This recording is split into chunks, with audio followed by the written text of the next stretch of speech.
Hey y'all, welcome back to my channel. Today we are continuing on with our makeup basics series and we are going to be talking all about highlighting. In the last video we talked about contour and how to add definition and shape to the face. In today's video we're talking about highlighting, which is the opposite. We are adding light to the face. We are bringing facial features that we want to enhance forward. We are further contrasting our contours to make them look a little bit more accentuated. Stay tuned and let's jump right into the video. Highlight has gone from something that was very subtle. It was very much a makeup artist trend that was kicked off a few years ago when people really started falling in love with the MAC mineralized skin finishes and something like soft and gentle. That is when people wanted to add a little bit of glow to your skin. YouTube came around and then we got more into the metallic or strobing or beaming effect where everyone had these really bright stripes of metallic sheen on their cheek, which it's definitely a look. It's something that's very fun, and with highlight you can have so many different effects. Now we are starting to see more of a subtle glassy or glazed effect where it's very much enhancing and adding a sense of sensuality to the skin that is really quite beautiful. Finding the correct tone is just important, in my opinion, as finding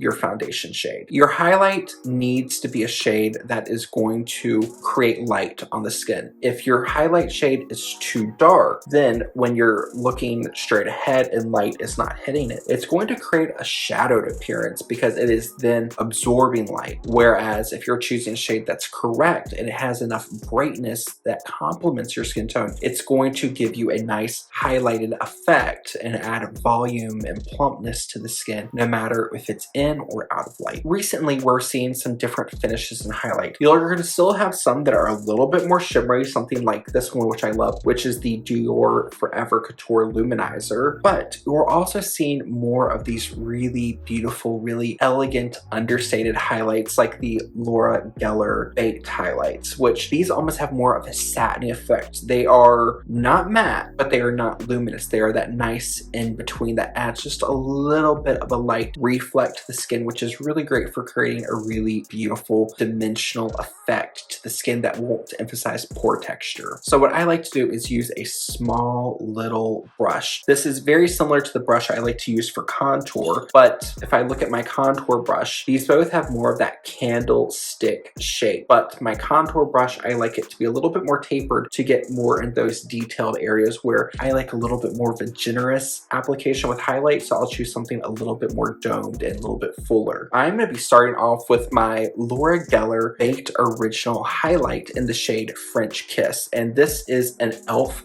highlighting brush. If you've already done your contour, where you apply your highlight is going to be quite easy because wherever there is depth or shadow or recession, light is going to want to create something that comes forward or kind of extends. So you can go right above and the light will normally hit that. So when you turn your face, normally the light will hit the highest point. So for me, that kind of starts here on the ball of my cheek and wraps up into the temple. Now, a lot of times you'll see people who apply their highlight at various different points in their makeup application. The way you layer your cheek products is all personal preference. Whatever goes on last will generally have the most emphasis. Highlights, even really subtle ones, since they are adding attention or creating a focal point for your makeup look, it can draw emphasis to texture. So highlighting is normally a step I do before I apply any type of blush or bronzer. Seeing where the light hits my cheek, I'm going to start right up on the top of my cheekbone. If you're not applying contour and you don't know where to apply, use your fingers. Find where the hard, bony part of the cheek is, and that is where you want to apply your highlight. So you like to use a light hand, buff it in. You're almost kind of glazing or waxing the highlight on. I personally really like to wrap the highlighter into my temple. And this is something I've talked about before, but as we begin to age, and this normally starts to happen around age 28 for both men and women, and for some people it will happen a little bit later, but we generally start to lose facial fat. Our face begins to kind of thin out as we get older. And one area that a lot of people don't realize, but it can kind of create that illusion where just one day things look a little less plump and youthful, is that we'll hollow out through the temple area. So adding a little bit of highlight right through the temple area. And if you're not sure where that is, use your fingers right through here. You'll find a little area that almost recedes, and you can buff right through here. And what that will do, it'll add a little bit of visual width and it'll make the face look a little bit more plump, a little bit more youthful. I'll generally work this into the tail of my brow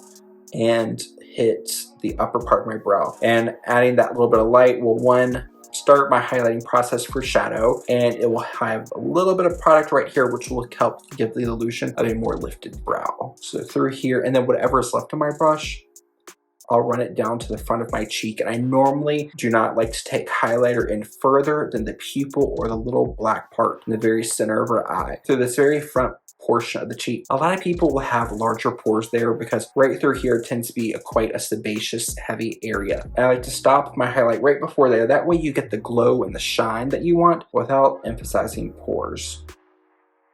So you can see with highlight versus without. I'm using a very subtle highlight, but we can build it up to be a little bit more intense. As my overall highlight, I like something a little bit more subtle, and then I can pop it later with something a little bit more exciting, which I'll show you. Somewhere else that's really popular to highlight, and I like to use a smaller brush. So this is my kind of trusty BK Beauty A503. I use this for contour, blending concealer, powdering, everything. It's just a great size for my face. And I will use this with my Laura Geller highlight, and I contoured my nose right here on the bridge to make my nose look a little bit thinner, a little bit more streamlined. And if I want to kind of tweak the way my nose looks, I can highlight. So I want my nose to feel a little bit more like it's projecting forward, so there's a smoother transition from the bony part of my forehead to my bridge of my nose. So I like to add a little bit of highlight right through here, and that will help pull this low portion forward. I don't want the bridge of my nose to look like it projects forward.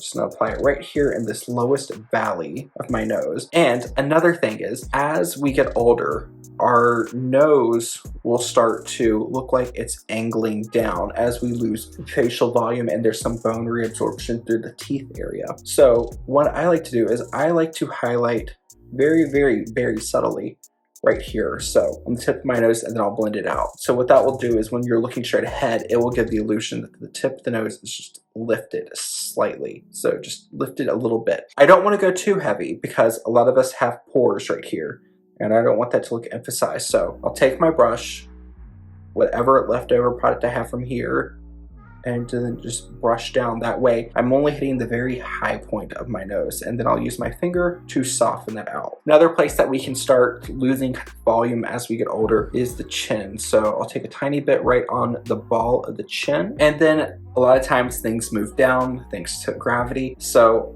I will also take a little bit right over the arch of my brow. And this is a great trick, especially if you're someone who has hooded eyes, or your eyes are becoming more hooded, or you don't feel like you have as much lid space. A lot of times if we highlight here, it's gonna make the hood look like it projects or pushes forward. If you highlight right here, you're gonna still create that eye opening effect, but you're not gonna emphasize the hooded portion right here. And you're gonna also give the illusion of a slightly lifted brow, double win. So in real time, let's do this side of my face. So highlight. And if I'm working with this brush, I'll go ahead and do my forehead right here. With this product, with the Laura Geller highlight, I normally do 2 layers because it is so subtle. I can create a nice kind of brightening effect. Then I'll do my nose. So right here, right here, right here. Now I like to add some fun and have a little fun with the shimmer. My Dior highlighter, which is a little bit more intense, that smaller eyeshadow brush. Turn my face, and then with the light source hitting my cheek, I'm gonna turn my face, find where it's hitting my cheek the most. So for me, that's right here. So kind of corner the eye. So from here to here, take that, buff right here, and then use my finger to press out. So that is just gonna add a little center focal point. And if we look at the 2 highlighting shades side by side, almost identical. This just has a little bit more light reflection than this one, which means they are gonna blend a little bit easier. I don't normally do this step with the Dior product every single day. This is like a special occasion when I'm maybe going out to dinner or going out with some friends at night, and I want just that little extra pop, that little extra zhuzh. That will help me. Same thing on this side. You might notice this, you might not, but a lot of times it feels like it's easier to find your highlight and your contour placement on one side of your face. For me, this side of my face, my left side of my face, it feels more rounded, whereas on my right side, I've got a little bit more structure to this side. So I feel like it's easier to find the areas I want to highlight and contour on this side. So there is our highlighter placement. If you found this video enjoyable, make sure you give it a thumbs up, share with a friend that you think might enjoy it, and subscribe so you don't miss the next part of the series, which is all about bronzing. So I will see you all there. Bye, y'all.